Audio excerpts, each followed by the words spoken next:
This is the I Read Comic Books podcast, the very best podcast for regular comic book fans. I'm Mike Rapin, and joining me this week are two monsters from a dimension where proteins swing left. This week, I am joined by Kate Lamphere. Hello. And our good pal, Zach McCrary. It's clobbering time. Thank you both for joining me this week. I'm very excited, if only because we're taking a little bit of a casual approach to this week's episode. This week, we had a couple of things line up and fall down, and some schedules fell out of sync. Mostly my schedule fell out of sync. So I said to Zach and Kate, I said, do you guys just want to read a comic and talk about it? We rarely do that on this show. A weird thing to be said about a show called I Read Comic Books. And so I kind of tossed out there, given this summer's big blockbusters, I said, let's read that Ryan North Fantastic Four book that came out in 2022. It's brand new. I've heard nothing but good things about it, and yet I haven't actually sat down to read it. So we sat and read the Fantastic Four series by Ryan North, pencils and inks by Iban Coelho and Ivan Ferrelli, colors by Jesus Arbatov, and letters by VC's Joe Caramagna. Quick summary is like, welcome to the Fantastic Four, dummies. Have fun. We were talking about this before we started today's recording, and we said, there's a lot to be said about this volume, and to sum it up would be to just talk about each individual issue as it is and summing each of those up. So I think like the high level summary actually is something has happened in New York, and that has put the Fantastic Four on the outs of society. And through this first volume, we discover what that is. I'm very curious, Zach and Kate, and maybe we'll start with you, Zach. What is your history with the Fantastic Four? Where were you in your mind before you dove into this volume? The Fantastic Four, admittedly, has never been a comic book that pulled me in a lot throughout the years. I've had moments with the family. I remember reading during the Onslaught event back in the day. I was actively reading the Fantastic Four in that event, but that was that was the culmination of my Fantastic Four collection, was like 5 comics throughout that summer or something like that. But when I was in middle school, my middle school actually had these 2 hardback volumes. One was like the first 10 issues of Spider-Man, and the other was the original run of Fantastic Four. And I remember I took those out of the library constantly and reread them and reread them and reread them, and read like the original Galactus trilogy and Thing and Hulk going at it for the first time and stuff like that. And I have really fond memories of reading those OG books. But I've never really been like, let's revisit the Fantastic Four. Oddly enough, though, honestly, until this book came out, because I was hearing people talking about it on podcasts and about how great it was and how it was a nice return to form almost for the family, and had a classic feel with a modern twist. And it did make me want to read it. And then I just didn't. So I'm really glad that this was the book that you brought to us. I'm very... Yeah. I'm in the exact same boat as you. I have a history of my own, but I'll go into in a second. But Kate, I'm curious, what is your history with the Fantastic Four? Have you read any of the comics? Have you seen any of the movies? I mean, where were you at when you were going into this volume? I think that I've seen all of the movies now as of about 3 hours before I read this volume. I watched this movie, the summer's movie, and then I watched this or read this volume, which are not the same storyline. So that was a little confusing in my brain. But before that, I was familiar enough with the Fantastic Four to know their names and their powers. Couldn't remember how they were all related to one another or any of their villains or anything, but enough to know what I was getting into when I started the volume. Good. Okay. So I think that is the thing that I'm most curious about. I think I knew that you were already a big movie watcher, so maybe I picked the wrong person as the quote new to Fantastic Four for this episode. But no, I mean, I again am in the same boat as you. I've seen the movies. I hadn't read a lot of the comics. I think maybe that's not entirely true. I'd read some Fantastic Four stuff. I think I read the first ever issue because there was a time where I was like, I gotta see everything that Jack Kirby got his fingers on. And I read some, Kingdom Come, or not Kingdom Come, geez, oh Pete, Marvels, excuse me, different Alex Ross book. Right. That features the Fantastic Four pretty prominently. And I think I've dabbled, like Civil War, you cross through that entire run. I've read some Fantastic Four then. And I know that I've read like some stuff. Like I tried to read Jonathan Hickman's stuff and Mark Millar's stuff, and I never finished it. I know that's like blasphemous to some listeners out there. One day I will do it, I promise. But I'm familiar enough with these weirdos to know enough about them. I know they're the first family at Marvel. I know that like, Franklin Richards, this, and what's Valera Richards, like they're very important characters in the universe and stuff. And I know the Baxter Building and all the future tech and all that stuff. The Fantastic Car, like pretty familiar with it. So going into this volume, my thought was like, everyone keeps saying this is a good jumping on point, and it better be. And Ryan North is a fantastic writer. Everything that I read by him, I have loved. So like the bar was very, very high. And not to give it away too much, but I was pretty pleased with overall how this volume went. But I think maybe we should walk through things a little bit. Like I'm curious. So I'll bounce back over to you, Kate. Like going into this, you started reading it. What was your impression of the first couple of issues? So the very first issue, I was like, this is a standalone book. Like I don't know where this story is going to go from here. I have no idea what volume 1 is going to be about, because this was just like a nice story between Ben and his wife Alicia, who I was completely unfamiliar with, by the way. Sure. But she's cool. I like her. She's like the human on the team. Right? Is she not human? Okay. It's she is. It's funny that it's just funny that you say that, because I'm like, in my mind, I'm like, oh, Alicia's not really on the team, but it's like, after reading this volume, you're like, she's kind of on the team. I mean, I should say for everybody, if you haven't read this volume, you should probably go do that. We're going to fully spoil this first volume. These first 6 issues of Fantastic Four, we're going to go through them. But Kate, yeah, it is interesting, because in my mind, I never think of Alicia as part of the team, but like, as we saw in this volume, she's just as important as Johnny. She's just as important as Reed, ish. I mean, Reed and, they got powers, but you know what I mean. I feel like her role in this volume, once you get to issue 6, is that you realize that she's like the people person. I mean, not that the rest of them don't have any people skills except for maybe Reed.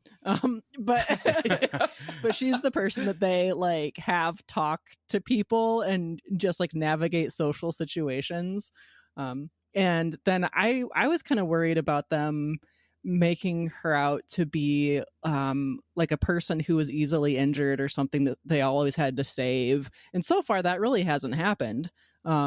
I mean, she's even portrayed as blind in this comic, and like it's almost like Ben almost like considers her part of his body, like he's always shielding her in combat, and it's not a big deal.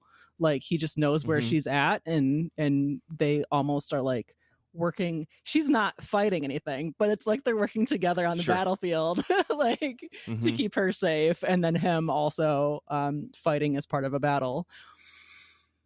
Yeah, I mean, Zach, what were your thoughts going into this? I mean, I should not just going into it, but through the first couple of issues, like there are these nice standalone, issues that we get. There were issue 1 is like, I wrote up a bunch of titles for the issues myself. I didn't take the ones that were presented, but like the first one is, a town out of time, as we, they explore this town that seems to reset Groundhog's Day.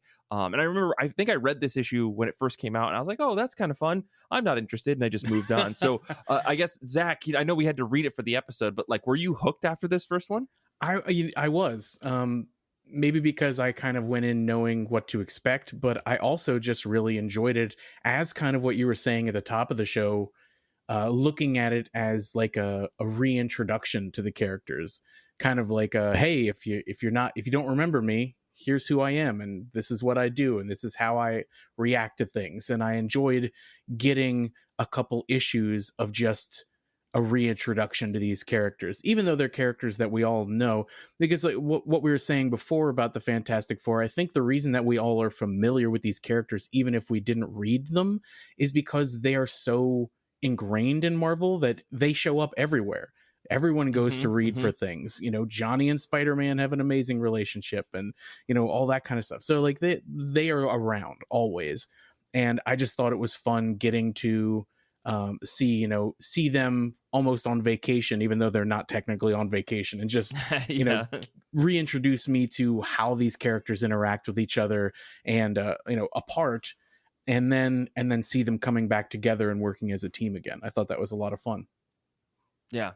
Yeah, those first 3 issues are pretty great. Like the second issue, which I titled "Doombots with a Heart of Gold," weirdly dark in some ways, Yeah. but like, as we follow Reed Richards and Sue Storm as they're in this town, and I mean, like, I will say it's a little strange to be like, why did the Fantastic Four all split up? Was it like because they were a known quantity and they're like, we have to go to different parts of the country for whatever? I never really figured that out. Maybe I missed a line or something that somebody said. But so Reed and Sue are in this other town, and they come across these Doombots that are acting wild, and they can't figure it out why. And as soon as Reed is recognized, they suddenly say, "Oh, we've got to kill you." But then as soon as an outsider shows up, they're like back to these, regular, everyday, average people. I found that to be almost like a Twilight Zone kind of story totally. It's like an old 60s and 70s story where it's kind of just like you can read this and be over with it because Reed's going to solve the problem and Sue's going to use her invisibility powers, to sneak around. But yeah, I thought that was easily like my favorite issue, I think, in the volume. If only because like it felt so wacky and I liked the heart that the issue had. And of course, it's got to bring in my boy Dr. Doom in some capacity. So like I was very pleased about that. So how did you guys feel going into the second issue? For me, I think I agree with you. This was my favorite of the issues that we read. And it's for 2 specific reasons. Number one, I enjoyed the kind of epistolary narration with Sue writing a letter to She-Hulk and getting to see like a lot of what's going on through her eyes and how she views Reed and things like that. And I thought that was really nice, getting to really get inside of her head a little bit. Because again, it's a nice reintroduction to these characters. And also, exactly what you said. I loved that it played with Dr. Doom without needing Dr. Doom. And it was an instance where you really get to see that Dr. Doom sometimes, in his twisted ass dark way, tries to do something nice. Because that's the thing about Doom, is that he is awful and he is evil, but there are these moments where like another side of him kind of comes out that you don't see very often. And in a way, that's kind of what happens here, even though it got twisted and kind of dark by the time it's over. It was still like Doom tried to do something nice for someone that was kind to him. And it's like, oh, he's got a heart somewhere in there. Yeah, even without having read like a bunch of the Marvel books, or not many of the Marvel books, I'm also familiar with, Doom as a character. And so seeing this little bit of his like humanity, I guess, like he's trying to protect this old woman who has since died. So crazy. But yeah, that was kind of like an extra insight into, there's more to Dr. Doom than just being a big villain in the Marvel universe. I think that this is the first time in this volume that it happens where Reed posits something that is like, this is why this situation has occurred, but we never get any actual confirmation that is what happens.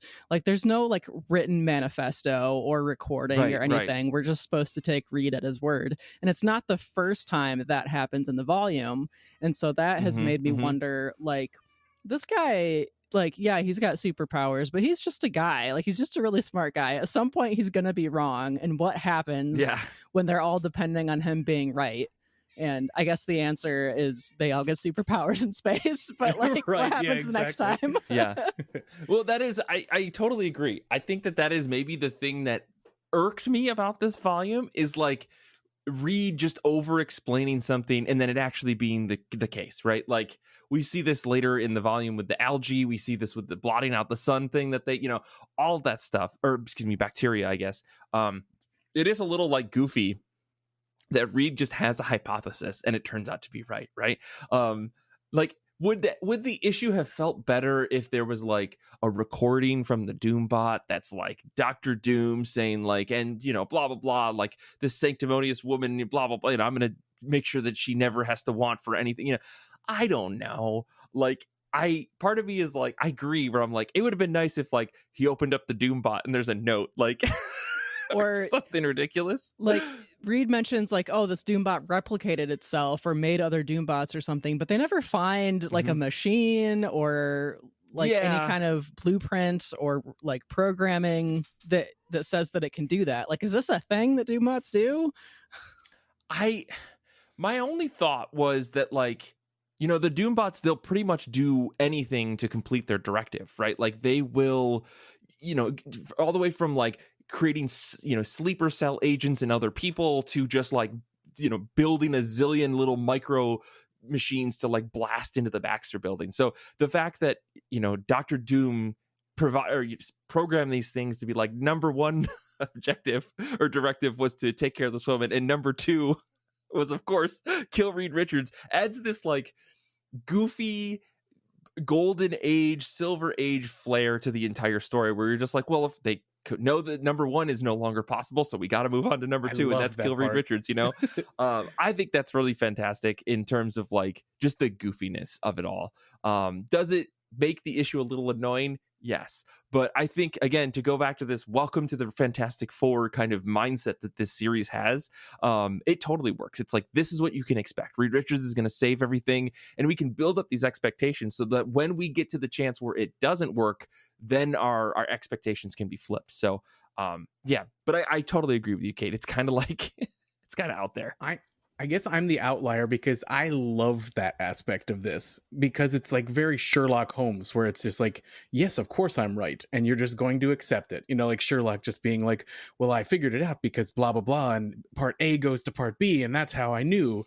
And I love that. And it did feel, it gave me that like old school, like 60s, we got to solve this in one issue vibe, where you just have to accept almost like, again, another cultural reference, almost like Doctor Who. Like, well, how does Doctor Who get out of it? Because he's the Doctor, and that's the way the Fantastic Four is. It's like, how did they figure it out? Because Reed's brilliant, and he just figured it out. He's that smart, he's that guy, and I'm okay with that.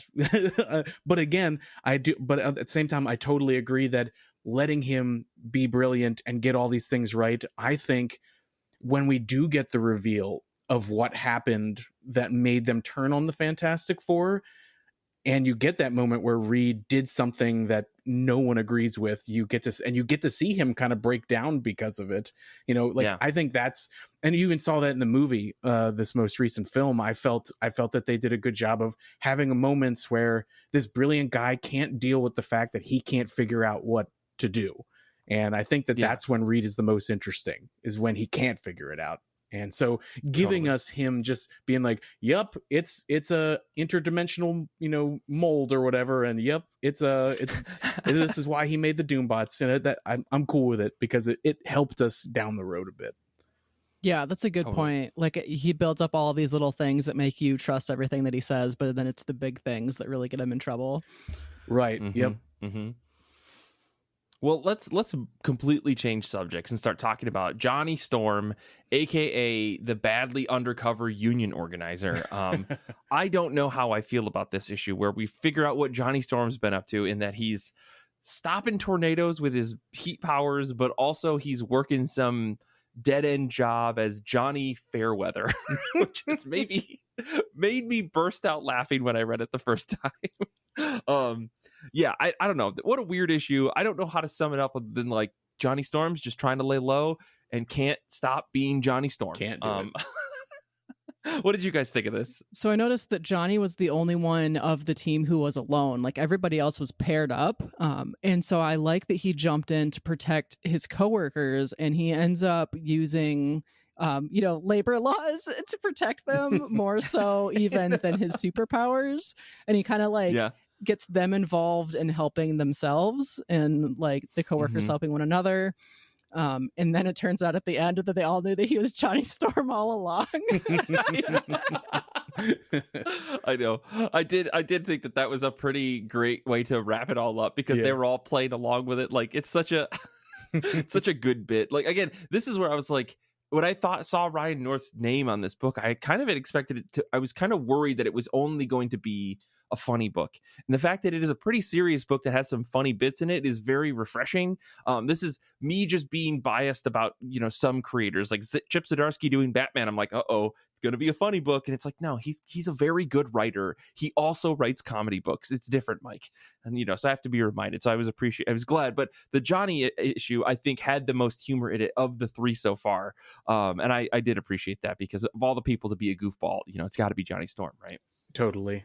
And I loved the Hulk Hogan handlebar mustache.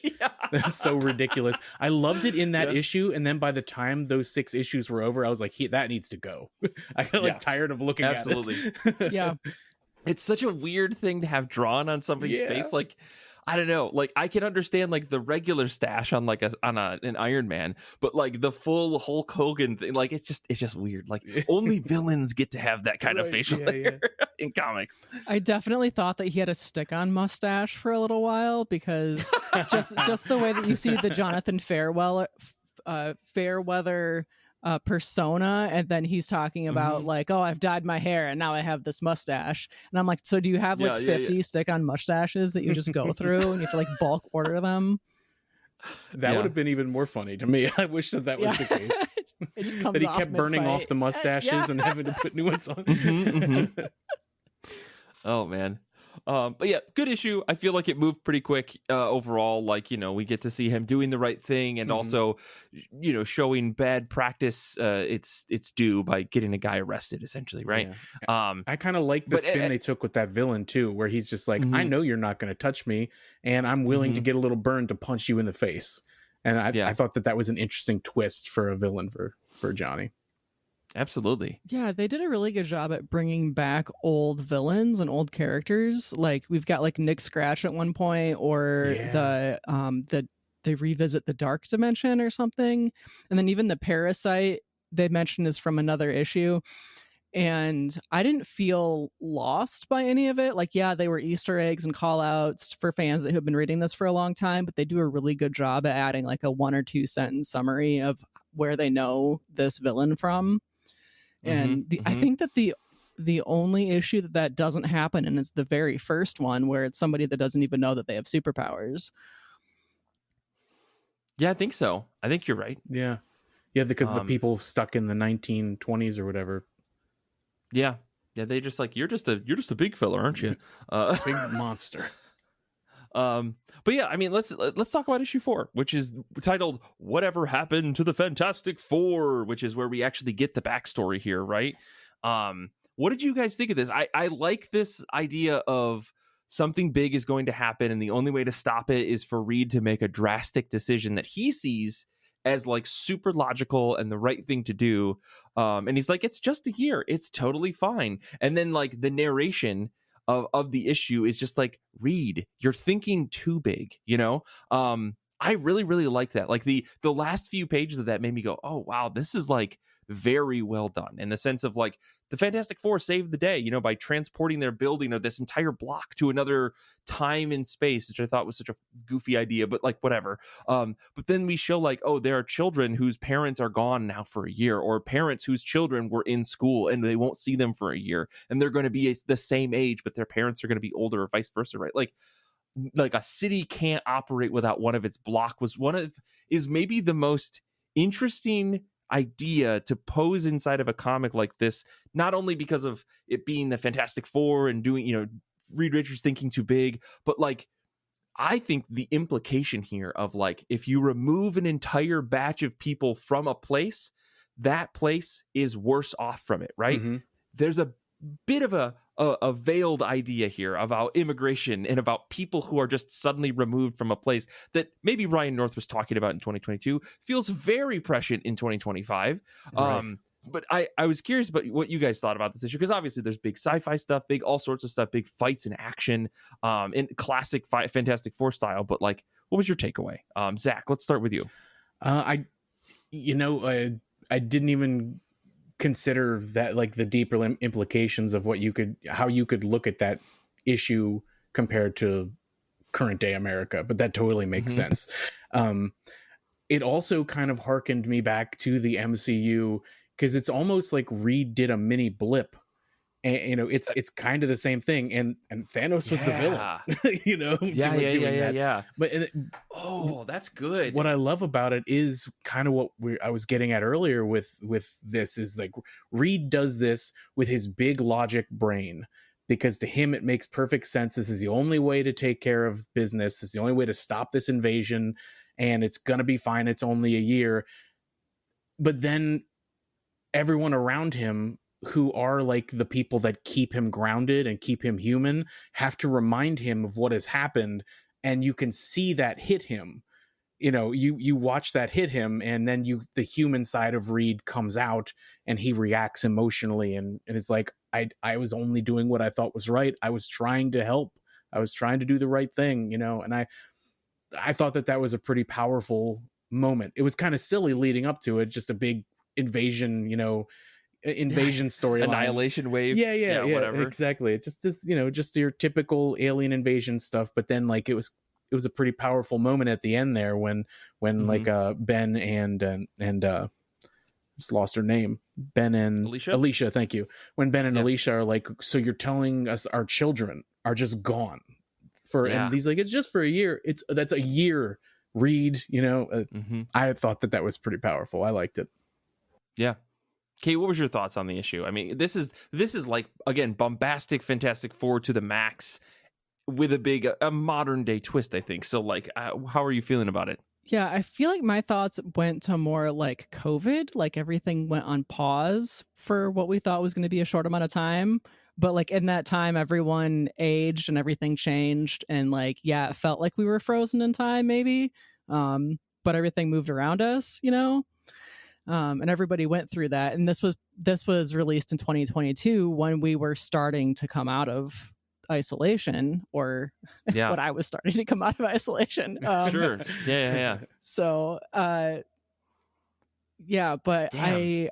I was confused as to, this is one of those comic book things you kind of have to just accept and move on and continue with the story. But it's like, if he sent them into space in order to separate the invasion from like the people in this building, then why didn't he send it into space an hour later or 5 minutes later? And it kind of tries to explain that, but it doesn't. It's comic book logic, like, yeah. I mean, the whole thing is comic book logic. I do like that Ryan North tried to take the idea of like time travel is tough because you're never in the same space, blah blah, which like fine, that's fine. That implies that the universe is never, our galaxy or our solar system is never moving, which is like not the truth, but like whatever, fine. But my issue was also in the same vein of like, if he can move the aliens to one spot, but he can move these other things to another spot, I don't understand why it needed to happen at all if he could have just moved the aliens, right? But, comic book logic. For us to nitpick, it means to go, the man with the stretchy arm is real, but the time travel is not. I'm not bothered by the Rock Man, but... yeah. Exactly. So, yeah, it's... if you eschew that, I really like that take a lot though, that you had. I'm glad that we all saw it in a slightly different way, because I think that is, again, one of the more interesting things about a book like this, which we can paint onto a scene like that or a moment like that, and we can see it in different lights because of just where we are. So credit to Ryan North for doing a great job. But because of this issue, we do get the issue that I titled Dimensionally Twisted Gut Bacteria. So unless you guys had more to say about that last issue, I'd love to talk about the weirdness of this issue, because we're getting into even deeper weird comic book logic with this one. I guess, Kate, let's start with you. What did you think of the Fantastic Four having to run to the bathroom? Another comic book logic. Everything has turned the opposite, and so they can't digest food because nothing like aligns. Protein shape or something. Yeah. Proteins are opposite in their bodies now. It's fine. Whatever. Moving on. Yeah. This okay, so this is the one where the algae has come from a different dimension, and it's eating everything, and it's taking over very quickly, and they decide. Well, I mean, this is the issue where they fight Nick Scratch, and then they end up getting temporary, like Nick Scratch casts some spell, and they go into these weird block shapes, and they come back, and Nick's like, "Ha, see ya, suckers!" And they're like, "Did he win?" What happened? And Reed makes this offhand comment of like, "All right, Johnny, make sure to burn all of Ben's body because blah blah blah, like this bacteria, if it survives." Or maybe that's issue. Is that this? Yeah, this is issue. That issue. And he's like, if this bacteria survives, like then it could destroy everything because it won't have anything that could kill it. Yeah. Because he got thrown into that black water in the other dimension. Exactly. And so yeah, it's this again, it's just weird comic book logic, and it gives Reed a thing to do, and then it involves the entire team. It's kind of goofy, but yeah, I don't know. I think that's everything that happened. This is where we met Nick Scratch and his like family of 7 or something like that. Okay. Yep. And then the next issue is where Sue makes the sun's rays invisible so that the algae doesn't have photosynthesis. This is really the only issue that it's like 2 parts in this volume. Yeah. The rest of them are really standalone. Yeah. Mm-hmm. Yeah, they kind of blend together in my head as well, because it is just like a straight up continuation of the story. But yeah, if we're focusing just on this like issue where they fight on the highway and then everyone's still mad at them, even though there was like a team of supervillains on the highway, like I don't know, Zach, what did you think of this issue? It's just like we're gonna throw a bunch of random villains at you and they're just gonna go, see you suckers, and just take off.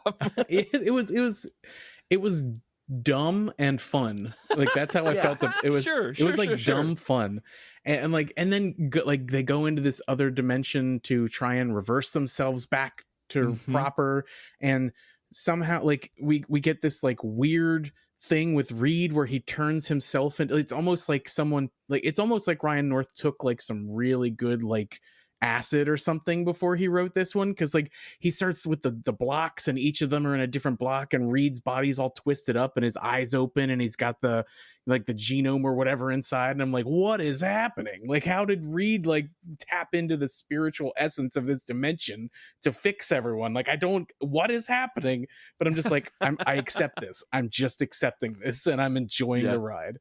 And I thought it was I thought it was cool the way they wrapped it up, because you're like, when he does the whole thing with Ben, and it's like burn him down so that none of this can survive. I was like, why is that there? And then you see that puddle as they're driving away, and I'm like, oh, here we go. Something big's gonna happen. I mean, that to me is like classic comic book hook shit that we I think know and expect out of like a volume 1, like issue 1 in another creative team's hands would have ended with something like that. Sure. Like, oh, the first issue's got you hooked so badly, whereas like the first issue is kind of just like a standalone story. Maybe see you next month, right? So I think it's smart for them, and I haven't read beyond this. So folks at home, if you've read beyond this, maybe this is the case, maybe it's not. Maybe as this series goes on, instead of doing more one-off, two-off stories, it's more they start to spread things out a little bit. Now that they've gotten you used to this. And then it gives them the freedom to say, we don't have to stick to like a 5 or 6 issue structure. We could do one-off issues. We could do 2-off issues and just kind of like tell stories at a length that makes sense for whatever we're trying to do, rather than that thing that happens sometimes in comics where things just get stretched out to 6 issues and you feel like nothing happened for 3 issues in this volume, right? And instead, this volume, because we're going to talk about the next issue after this, it feels like it's just full of nonstop storytelling. And at no point did I feel bored, like it was just being stretched to reach the volume length. So, I mean, I think that leads us right into this. We see this pigeon fly away after, washing itself in the water. And the gang comes back to find out that this pool has been taken over by this interdimensional bacteria, I guess we'll call it. So Zach, what were your thoughts on the final issue of this issue, or this volume?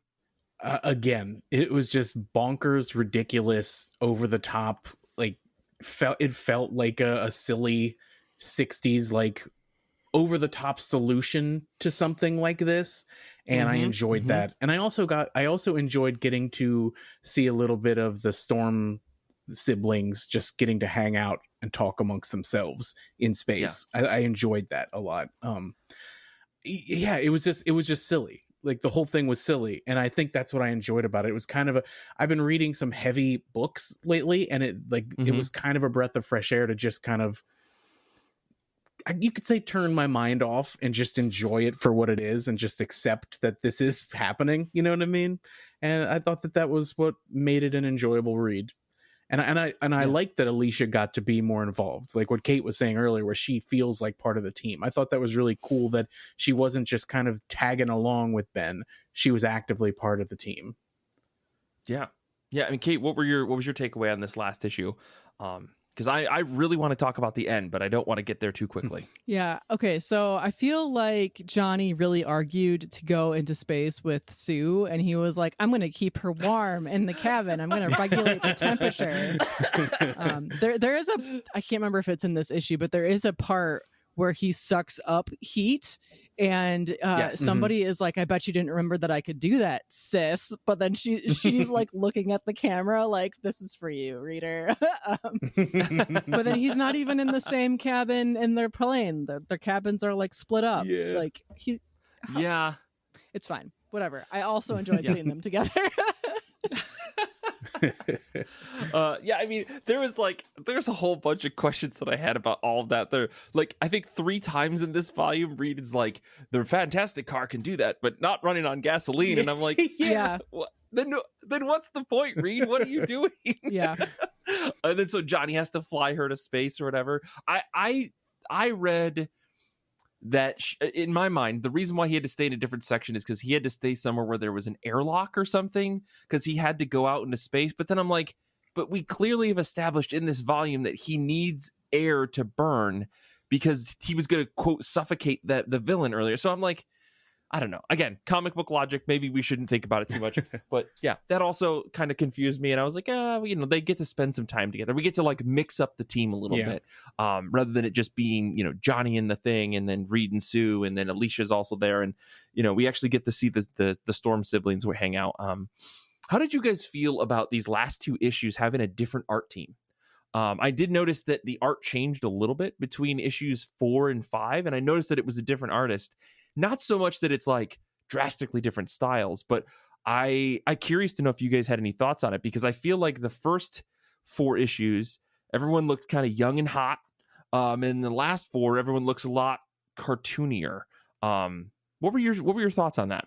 I don't know that I noticed that there was an artist change, but I did notice that there was a tone change, and maybe I just didn't pick up on it was the art. Like there is a pretty significant shift in like after they come back together and have like discussed the trauma of recent events. Like it's like, okay, now we're the team again, and we're gonna start this team book for this team series. And yeah. Yeah, I don't think that I really noticed either. I knew that there was going to be a shift, but I didn't pick up on it. I think maybe because I was just so in the story that I just kind of rolled along, and I didn't even pick up when the switch happened. Yeah, the only reason I bring it up is because there were 2 panels in particular where I was like, something's off here. And it was like a close-up on the Thing where he like is doing some weird grin of some kind because he says some bit line, and I was like, this feels very different. And then I confirmed, I saw in the credits that it was a different artist. So again, I don't think it changed things so dramatically that I was like, total shift. I can't read this book, but it was just something that looked a little bit different. Like again, the art styles were similar enough that it like felt like it was the same vibe, right? Like this weird mix of like between Chris Bachalo and like Ryan Otley, where you're like, this is comic book shit. Like nobody else can draw it like these guys. It totally worked for the book. I just wanted to ask, because I noticed it particularly more in issue 6 than issue 5. But maybe that's just me, and that's okay. I mean, it's okay. Kudos to both Coelho and Fiorelli for being able to kind of be simpatico in like making the transition work. Yeah, because that can totally take me out of a story if like in the middle of something the art drastically changes and like suddenly I don't feel like I'm reading the same story anymore, even though the actual story is the same. Yeah. But yeah, so this issue, we wrap up the volume with the Fantastic Four. Yay, we saved the day. And then Maria Hill, head of S.H.I.E.L.D., I think she's head of S.H.I.E.L.D. Yeah. I'm not up on the Marvel lore, but I assume she is. Shows up to say like, hey, so you guys just did some supervillain shit. You are under arrest. I thought that was the greatest twist of this entire run. Like already the Fantastic Four is in the bad graces of the people of New York, but then S.H.I.E.L.D.'s like, you guys are supervillains now. Do you not realize that? I thought that was great. Kate, what was your take? Zach, I know you're familiar with like all the deep S.H.I.E.L.D. stuff, but I mean, maybe Kate, where were you at with it? It took me a minute to realize that it was Maria Hill. Like I'm familiar. Like I watched a lot of S.H.I.E.L.D. Like I know who she is. Okay. Oh right, I forgot. You're a big S.H.I.E.L.D. head. Yeah. Never mind. Well, for a while. My God, it lost me, but I haven't finished it. Yeah. But I eventually figured out who it was, and I kind of like. I don't know. It wasn't that big of a cliffhanger for me because it's like, oh, this is comic book drama. Okay, like we're gonna start the next issue. Like I haven't read the next issue. I don't know what happens, but I kind of assume that like this is not the end for the series, and this is not the end for their shenanigans for the storyline. Like they're either gonna talk themselves out of it, or they're gonna escape, or they're going to all go invisible and run away. Like it's not going to be a problem like immediately, you know? So I guess the takeaway for me for the series is not like the immediate, oh no, Maria Hill is arresting the Fantastic Four, because that's not going to happen. I don't think. I never know. I think that the takeaway for me for the volume is the long-term storyline with the year mark. Like what happens for the rest of this year? What happens when this building returns, if it returns at all at that time safely in one piece, if the kids are in the building, if the bugs are not in the building also, you know, like I don't think this is the end of the things that go wrong because of this thing that happened in New York. Interesting. I like that. Well, Zach, what was your takeaway at the end of this? I loved it because I mean, ultimately, when you really think about it, what North is doing with the Fantastic Four is novel in that when you think of the Fantastic Four, you think they are celebrities in this world. They are well loved and well respected. People come to them for aid. And twice now that we have learned in this series, they have done villain shit in it, like, but they did it to do the right thing. They felt they were doing the right thing to fix a problem. Yeah. But both times it was actual villain stuff. Like it was Thanos's blip, and then it was, hey, we now know that you can literally cause like permanent winter on the planet Earth. You know, you can blot out the sun at will. Yeah, at will. You could literally blot out the sun and cause like an ice age, and that's a problem. We have a problem with this because you didn't talk to anybody, and that's the thing. Like the Fantastic Four, they have the goodwill of the people to the point where they like. I feel like not necessarily that they are above the law, but they kind of feel like they're above the law. That if they make a decision, everyone will agree with it, and it's because they know it's for the right reasons. But this kind of proves that is not the case. You can't just do these things and not tell people that it's going to happen until it's happening, you know? Yeah. And I like that they have to deal with that now and, you know, realize like you can't just do stuff and think that you're right and everyone's going to accept it. And for the first time that I can remember, the Fantastic Four are on the lam, which is a very X-Men thing, or like even Spider-Man sometimes, you know, like, so I think that's a fun twist on the Fantastic Four. Absolutely. Yeah, no, I definitely did not see the end of this coming, which is very exciting to me, right? I think that kind of brings me into my final thoughts on this, or final thoughts that I want to get with you guys as well, is this actually made me want to read things, like read beyond these first 6 issues. Not in the sense of like, oh, this is a huge cliffhanger, how could I not read it? But in the sense of like, oh, like this feels interesting. This feels new. This feels super fresh. I'm sure that there are stories where the Fantastic Four are on the outs with S.H.I.E.L.D. or, you know, the government is like, you can't be doing that, right? I'm sure those exist, but I haven't read anything like that felt so like interestingly earned like this in a minute. So I really like the way that it wrapped up. So I'm curious, like, Zach, maybe we'll start with you. Have your thoughts about the Fantastic Four changed? Do you think you're going to continue reading from this? I wouldn't say that my thoughts of the Fantastic Four have changed. I've always appreciated them for what they are. But yeah, sure. I actually did find myself wanting to continue this, which is not something that I ever do with the Fantastic Four. But I want to complete this run of North as the writer on this book. I'm very curious to see where he takes this. Yeah, I mean, from what I've heard, it continues to be good. So hopefully that is the case. You'll have to let us know. But Kate, I'm curious about you. Have your thoughts about the Fantastic Four in the comics, at least, changed? And do you think you'll continue reading? Yeah, so the combination of having seen the movie and then also read this volume in the same day definitely mean that I have the Fantastic Four in my mind a lot right now. Sure. And there's only the one movie with Pedro Pascal, at least. So I guess if I'm going to spend more time with the Fantastic Four, it'll be continuing this run. I don't. Okay, so is this run finished? Because it is ongoing. Okay, I think. that's what I thought. Like, I have a really hard time with ongoing comics. Like, I very largely read from the library things that have been out for years, or at least wrapped up recently, or have come out as an OGN where it's all complete. And so if something stops me, it's going to be the fact that maybe I won't even get to find out what happens a year later. You know, like that's the thing that makes me want to keep reading. Well, there are 33 issues out of this book, or at least according to Marvel's website, 33. Yeah, as of June 2025, 33 issues, right? And I think that leads into One World Under Doom. There's like a whole thing, right? But I think you will get through the run, if I'm not mistaken. Readers, listeners out there, correct me if I'm wrong here. Please send me an email, ircbpodcast@gmail.com. Help Kate on this Fantastic Four journey.